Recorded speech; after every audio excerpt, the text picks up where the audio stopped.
Hey guys, this is Brook. I've been playing guitar for quite a while, and I remember when I discovered Guitar Player magazine, I was pretty intimidated. There was a lot of really cool articles and a lot of instructional material. This is probably about 1977 or 78, 79. And boy, I really liked those magazines, and I've actually learned a lot from Guitar Player magazine. So there was there's some things that are kind of in your wheelhouse that you are naturally attracted to. There's some things outside of your normal comfort zone that might take a while to absorb. But I knew I needed to know more about jazz music and jazz chords.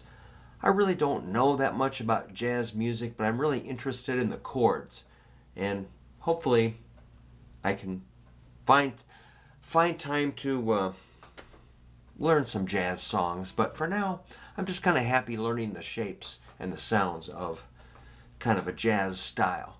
So there was one author in Guitar Player magazine named Arnie Berle, and I was really interested in his columns. I used to kind of save them and photocopy them, and I saved them for a long time.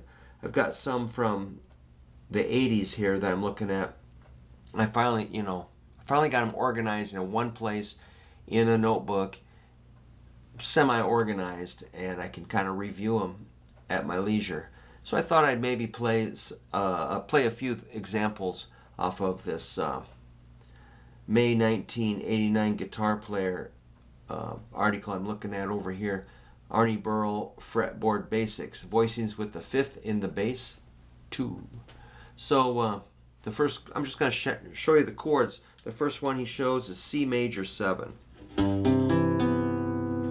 So that's like a G, C, E, B. It's based on a C chord. Here's like C major 7, but C major 7's adding a B to a C chord. But now he puts it here, but he puts a fifth interval in the bass. So again, that's G, C, E, B. Middle ring, index pinky, 3, 3, 2, 4, C major 7.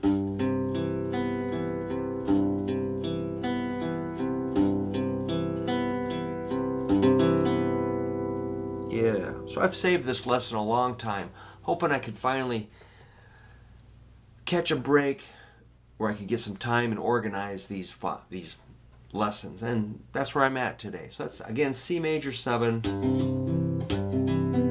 Now we'll do a C7. We're just going to flat that B down here. So C major 7, C7. That's 3, 3, 2, 3 for frets. G, C, E, B flat. So a major 7's got that kind of soft sound, and a C7 has got a harder edge.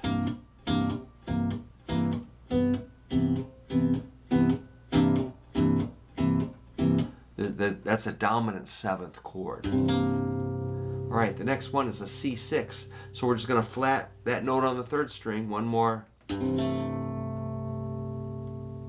down, one more fret. So that's an A note. C6, that's a G, C, E, A. And that's got kind of a warm, comfortable, kind of a neutral or nurturing quality, I was going to say. So if we do them in order, you got major 7th, dominant 7th, and 6th. Looks like I could keep these 3 fingers in like an E shape. Very cool, man. Let's next one is a C minor 7. So I'm going to keep these 2 notes. So we've got the 5th in the bass. So it's like a dominant 7th, but since it's minor, we got to flat the 3rd, which is the E. E goes down to E flat. So that'd be a 3, 3, 1, 3, G, B, E flat, B flat.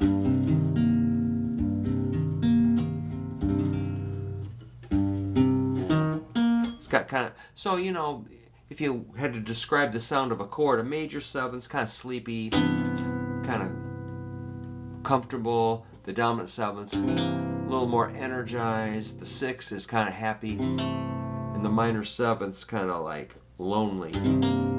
Or I always think of minor 7's as an icy kind of cold sound. All right, next one's a C minor 7 with a flatted 5th. So we're going to keep that C minor 7 as it is, but flat the 5th. Whoa. So when you flat the 5th, you really upset the chord. Like if you're doing a C, a root, and a 5th, and you flat that 5th, whoops, missed. It sounds kind of demented. When you see a flatted 5th, you know it's going to be kind of dissonant. On the other hand, if you raise the 5th, that's kind of, edgy. It sort of pushes. Kind of makes you feel nervous. And when you flat that 5th, it just sounds kind of destroyed. That's a diminished chord, which in the right place, they sound great, but by himself, they sound terrible. Well, wait, that's a C minor 7 flat 5, all right.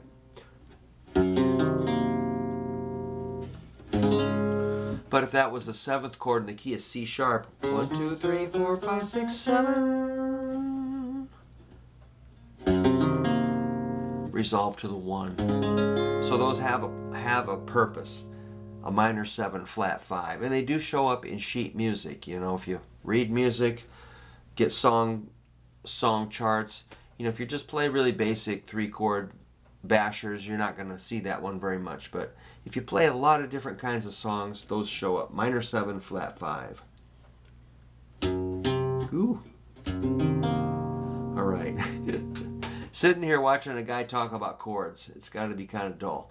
All right, now to make a C diminished 7, we're just going to flat that B flat down to an A. And a diminished was the one I thought I was talking about. Very close to a C minor 7 flat 5. Oh boy, fingering. Kind of a mess. Aha, I'm doing the right fingering according to the diagram.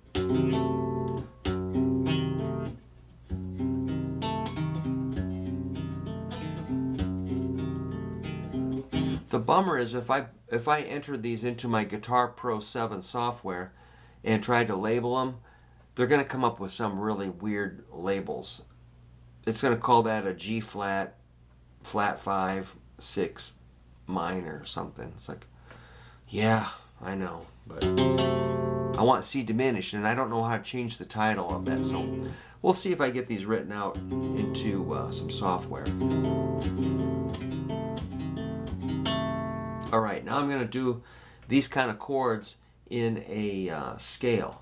So I'm going to do C major 7, 2, 3, 4, D minor 7, 2, 3, E minor 7, 2, 3, F major 7, 2, 3, G7, 2, 3, A minor 7, 2, 3, a B minor 7 flat 5. Going to take my time here, get it right, and resolving on the C major 7. Yikes! Yikes!